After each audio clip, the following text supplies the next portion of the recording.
Karibu tena kwenye Msanu Media. Ni hapa ambapo unavipata visa na visasili na habari za asili. Mimi ni MK Wilonja na mwandaaji ni wako Omar Msanu, na leo ni historia ya kambi ya wakimbizi ya Nyarugusu. Kambi ya wakimbizi ya Nyarugusu imejikita wilaya ya Kasulu, mkoa wa Kigoma, Tanzania, takribani kilomita 150 mashariki mwa ziwa Tanganyika. Kambi hiyo iliyopewa jina la kijiji jirani cha Nyarugusu ilianzishwa mnamo mwaka wa 1996. Ni mojawapo ya kambi kubwa zaidi za wakimbizi duniani na wahifadhi maelfu ya wakimbizi kutoka nchi mbalimbali za Afrika. Chimbuko la kambi ya wakimbizi ya Nyarugusu litaturejesha nyuma katika miaka ya misukosuko na mateso katika nchi jirani kama vile Burundi, Rwanda na Jamhuri ya Kidemokrasia ya Kongo katika miaka ya 80 na 90, ambapo kulikosekana utulivu wa kisiasa. Kwa sababu hiyo ya migogoro, watu wengi sana walizikana nchi zao pasina kutaka, ili kutafuta amani ya mioyo na miili, yaani usalama na ulinzi. Nyarugusu, kambi ya tatu kwa ukubwa duniani, iliundwa na UNHCR pamoja na serikali ya Tanzania mnamo Novemba 6 mwaka 1996 baada ya takribani wakimbizi 150,000 wa Kongo, eneo la mashariki mwa Kivu ya Kusini chini DRC, kuvuka mpaka na kuingia Tanzania walipotoroka vita vya wenyewe kwa wenyewe. Kunazo sababu kadhaa zilizosababisha migogoro nchini Kongo DRC na kuchangia pakubwa Wakongomani wengi kuweza kukimbilia Tanzania. Kutoka kwa mtazamo wa kielimu, ni muhimu kuashiria kuwa migogoro ilianza Zaire, ambayo sasa inaitwa Kongo DRC, mnamo mwaka 1984 kwa sababu ya marekebisho ya sheria zake za uraia. Haki ya uraia wa Zaire kwa sheria na katiba za wakati ule iliwapa uraia watu wote walioweza kuthibitisha kuwa babu zao waliishi Zaire kabla ya miaka ya 1885. Lakini sheria hiyo ilipigwa teke mnamo mwaka 1981 na serikali ya Mobutu Sese Seko Kukungwendu wa Zabanga. Hali hiyo iliyosababisha wahamiaji kuunda vikundi vya wahasi kisha kufanya mashambulizi ya aina mbalimbali dhidi ya jeshi pamoja na raia huko Kivu Kusini, na kuwafanya raia kukimbia kwa kutafuta usalama wao.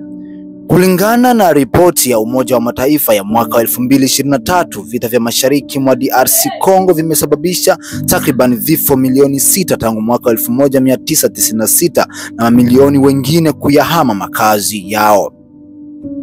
Serikali ya Tanzania pamoja na mashirika ya kimataifa ya kibinadamu kama vile shirika la Umoja wa Mataifa la kuhudumia wakimbizi UNHCR ilianzisha kambi ya wakimbizi ya Nyarugusu ili kushughulikia wimbi la wakimbizi. Hapo awali kambi hiyo ilikuwa na uwezo wa kuwahudumia wakimbizi 50,000 pekee, lakini baada ya muda, kutokana na kuendelea kwa migogoro na watu kuendelea kukimbia makazi yao katika eneo la Kivu Kusini, idadi ya watu katika kambi ya Nyarugusu iliongezeka hadi zaidi ya 200,000. Kambi ya wakimbizi ya Nyarugusu imezungukwa na miti pamoja na ardhi yake ya kipekee yenye rangi nyekundu. Kambi hiyo imepangwa katika viwango viwili ambavyo ni zones na vijiji. Kwa jumla kuna zones 12 na vijiji 142 vinavyoongozwa na kamati ya utendaji. Katika kambi hiyo kuna jumla ya hospitali moja, vituo vya afya viwili na vituo 5 vya kliniki.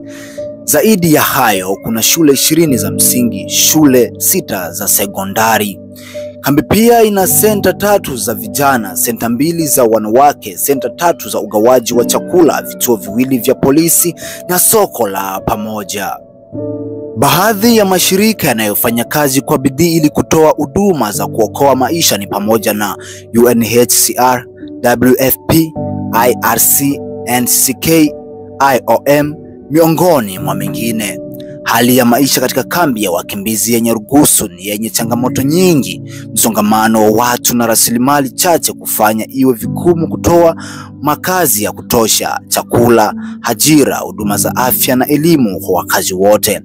Wakimbizi wengi wa kambini hapo wamekuwa wakilalamika kuishi katika nyumba za muda zinazotengenezwa kwa udongo, miti na nyasi au turubali. Katika miaka ya hivi karibuni, juhudi zimekuwa zikifanywa na serikali ya Tanzania na mashirika ya kibinadamu ili kuboresha hali ya maisha katika kambi hiyo. Juhudi kama vile upatikanaji bora wa maji safi, programu za elimu kwa watoto na juhudi za afya kutekelezwa. Hata hivyo, kambi hiyo bado imeripotiwa kuwa na changamoto nyingi, ikiwa ni pamoja na uhaba wa chakula, upatikanaji mdogo wa elimu pamoja na huduma duni za afya. Aidha, mamlaka ya Tanzania imeripotiwa kuwapiga marufuku wakimbizi kufanya biashara katika kambi hiyo na kuwanyima njia pekee ya kujikimu kimaisha. Wakimbizi wanaona hatua hiyo kama sehemu ya mpango wa kutatiza maisha yao ili waweze kurejea majumbani palipo kwao.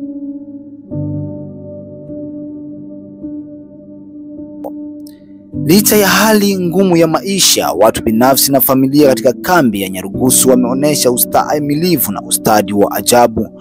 Wengi wamekuwa wakianzisha biashara ndogo ndogo ndani ya kambi hiyo, wakiuza bidhaa na huduma ili kujikimu kimaisha.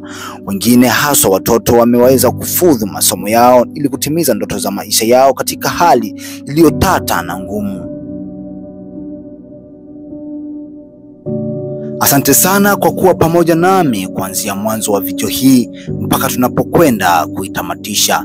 Ni dhahiri kwamba historia hii ya wakimbizi wa kambi ya Nyarugusu itakuwa kumbusho kwako ya magumu wanayokumbana nayo watu wanaokimbia makazi yao kwa sababu ya vita na migogoro tofauti kote duniani. Wakimbizi wanahitaji kuendelea kuungwa mkono, huruma na sapoti endelevu ili kuhakikisha ustawi na utu wa wale wanaolazimika kukimbia makazi yao.